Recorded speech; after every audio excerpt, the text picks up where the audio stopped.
ओम नारायण नारायण नारायण नारायण। सब मित्र को राम राम, सबका स्वागत है। दोस्तों कैसे हैं आप सब।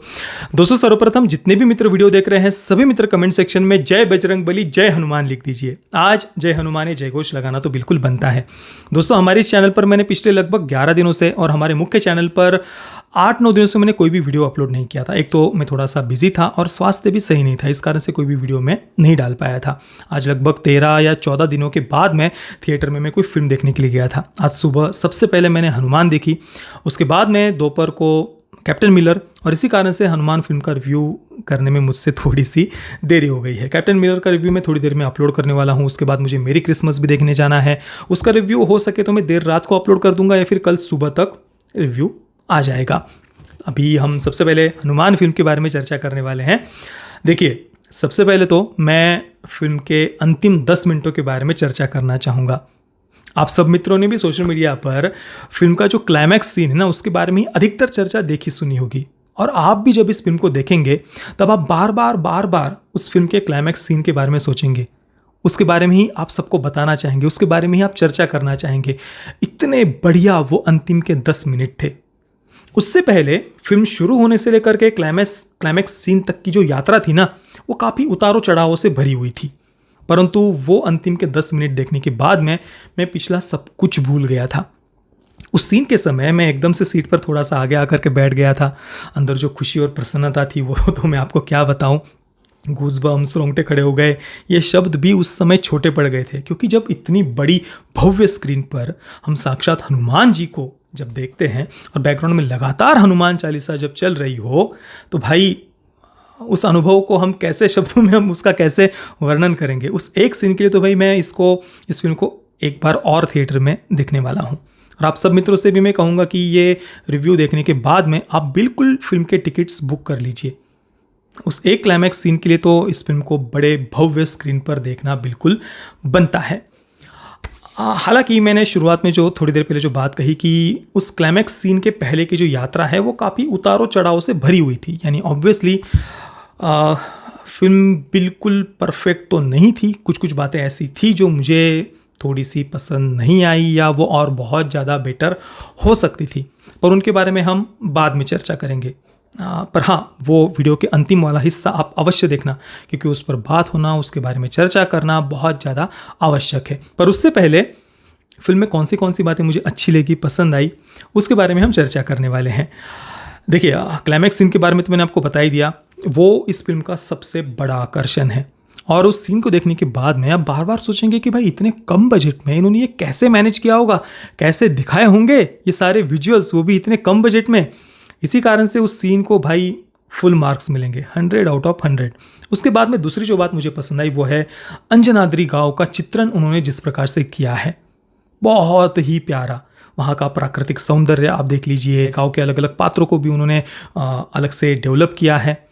उन सब का जो मधुर स्वभाव है, या फिर अवकाया अंजनिया सॉन्ग के समय गांव की महिलाओं को अचार बनाते हुए जिस प्रकार से दिखाया है, वो सारी बातें बहुत ज़्यादा मुझे पसंद है। एकदम से हम गांव के उन सभी लोगों के साथ में अपनापन फील करते हैं, एक अपनापन लगता है उस गांव को देखने के बाद में।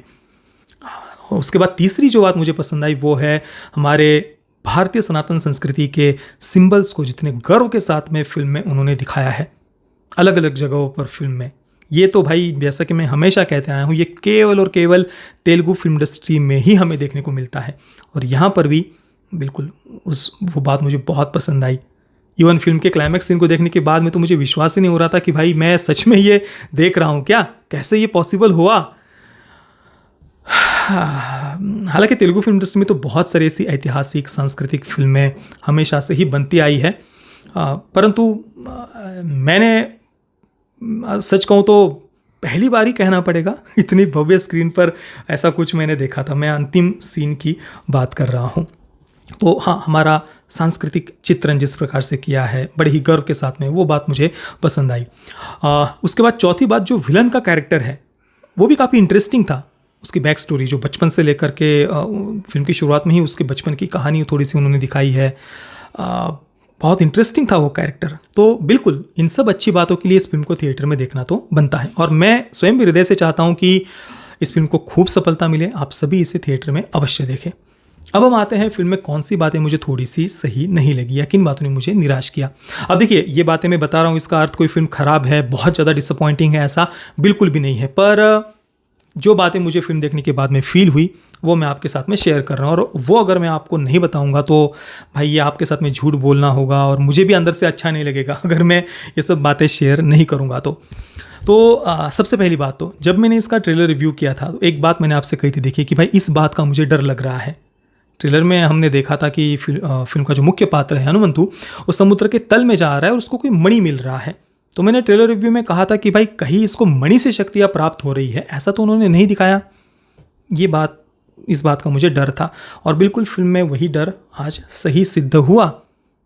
अब देखिए, इस प्रकार से चमत्कार से शक्तियाँ प्राप्त होना, कोई मणि से शक्तियाँ प्राप्त होना, ये बात हमारे सनातन संस्कृति के मूलभूत सिद्धांतों के बिल्कुल ही विपरीत है।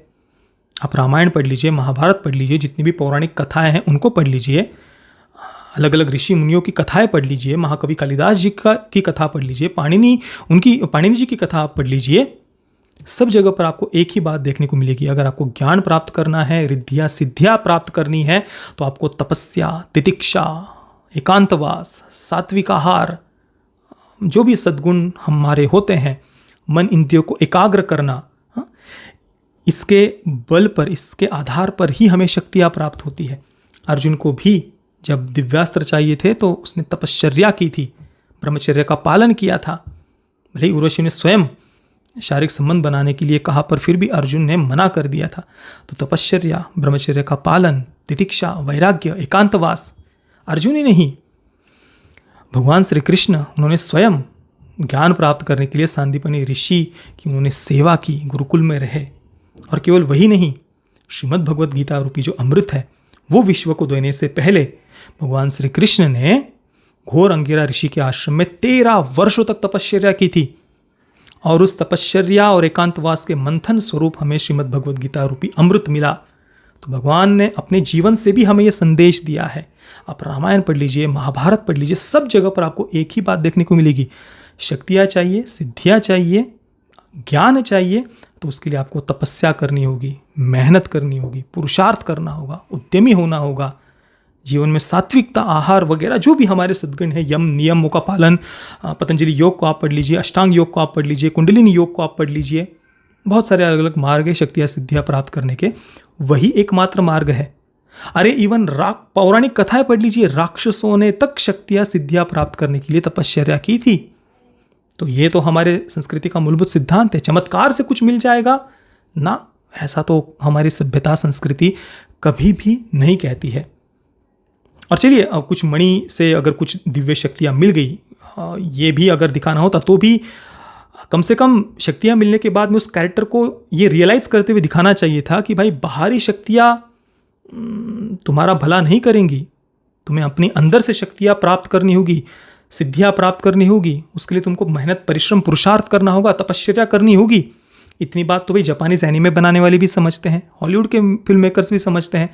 कई सारे जापानीज़ एनीमे में आप देखेंगे, कोई भी जो मुख्य पात्र है, चाहे नरूटो आप देख लीजिए, या फिर ड्रैगन बॉल जी देख लीजिए, या फिर डीमन स्लेयर आप देख लीजिए, जो लीड कैरेक्टर्स है वो शक्तियाँ प्राप्त करने के लिए कितनी बार बार कोई एक ही जो उनको अभ्यास दिया जाता है उस पर कितनी महीनों तक को परिश्रम करते हैं।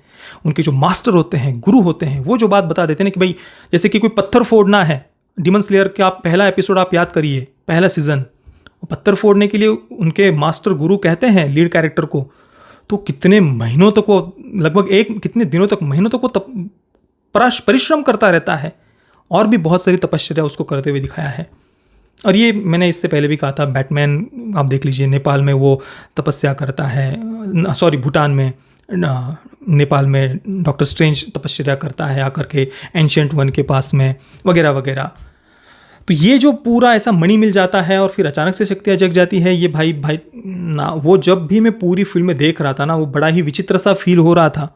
और चलो मणि भी मिल गई, उसके बाद भी सूर्य की किरणें जब उस मणि पर पड़ती है तभी शक्तियाँ जग रही है, ये अपने आप में और ज़्यादा मुझे नहीं आई ये बात पसंद। मुझे, मैं झूठ नहीं बोल पाऊँगा, मतलब कोई सेंस ही नहीं था ना उस बात में। और उससे भी ज़्यादा वियर्ड बात मुझे ये लगी कि भाई हनुमंतु जो कैरेक्टर है उसको क्यों चुना गया था, क्यों चूज़ किया गया था।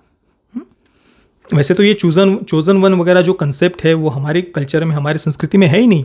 आपको शक्तियाँ, सिद्धियाँ, रिद्धियाँ, सिद्धियाँ जो भी चाहिए, ज्ञान चाहिए, तो आपको अपनी तपश्चर्या करनी होगी, अपनी मेहनत पुरुषार्थ करना होगा। कोई चमत्कार से आपको कुछ मिल जाएगा, ये कंसेप्ट फॉरेन कंसेप्ट है कि आपको कहीं पर कुछ चिराग मिल गया, कुछ मणि मिल गए और फिर आपकी इच्छाएं पूर्ण हो गई ना। हमारी संस्कृति तो इच्छाओं को नियंत्रित करना सिखाती है। मन और इंद्रियों पर, इच्छाओं पर विजय प्राप्त करके आपकी शक्तियां, सिद्धियां जगती है। ये हमारी संस्कृति का मूलभूत सिद्धांत है। आप जितने भी शास्त्र है पढ़ लीजिए, श्रीमद् भगवद गीता को आप पढ़ लीजिए, मन इंद्रियों पर विजय प्राप्त करने के बाद में शक्तियां, रिद्धियां, सिद्धियां जगती है। ये हमारी संस्कृति का मूलभूत सिद्धांत है। कुछ चमत्कार से मिल गया, और चलो चमत्कार से भी मिल गया तो हनुमंत उस कैरेक्टर में क्या था, कुछ भी ऐसा, उसकी जो व्यक्तिमत्व है, मुझे पर्सनली वो कैरेक्टर बिल्कुल भी लाइकेबल नहीं लगा। वो पूरे गांव में चोरियां कर रहा है, एक लड़की के पीछे भाग रहा है, उस कारण से उसको शक्तियां मिली ना। भाई मेरे समझ से परे थी ये बात है। कुछ मित्रों को अगर बुरा लगा हो तो मैं क्षमा चाहता हूँ, पर मैंने जो फील किया फिल्म देखने के बाद में, मैं वो सबके साथ में शेयर कर रहा हूँ। एक और बात जो मुझे फिल्म में पसंद नहीं आई वो है, फिल्म को जो ज़बरदस्ती उन्होंने फ़नी बनाने का प्रयास किया है वो बिल्कुल भी नेचुरल नहीं लग रहा था। जितने भी जो फ़नी सीन्स अधिकतर मुझे बस फोर्सफुली डाले गए लग रहे थे और मुझे वो वियर्ड लग रहे थे देखते समय, जैसे कि ज़बरदस्ती ही फ़नी बनाने का फिल्म को प्रयास किया गया हो। कुल मिलाकर फिल्म के उस क्लाइमैक्स सीन के लिए बिल्कुल आप इस फिल्म को थिएटर में देख सकते हैं। मुझे पर्सनली नहीं आई फिल्म उतनी पसंद, मैं झूठ नहीं बोल पाऊंगा। मैं हनुमान इस फिल्म को दूंगा 7 out of 10 stars. Parental guidance की कोई भी आवश्यकता नहीं है, बिल्कुल आप अपने पूरे परिवार के साथ में, बच्चों के साथ में इस फिल्म को देख सकते हैं। और देखिए, मैंने जो बात कही कि मुझे पर्सनली पसंद नहीं आई, वो मेरा व्यक्तिगत मत है। आपको फिल्म कोई ऐसा बहुत ज़्यादा डिसअपॉइंट नहीं करेगी। बिल्कुल आप अपने परिवार के साथ में देख सकते हैं। और जब आप देखेंगे तो आपने क्या फील किया, ये मुझे आप अवश्य बताना। मैं आप सब मित्रों के विचार अवश्य जानना चाहूँगा। सभी मित्रों का ये वीडियो देखने के लिए बहुत बहुत धन्यवाद। जय श्री राम, वंदे मातरम।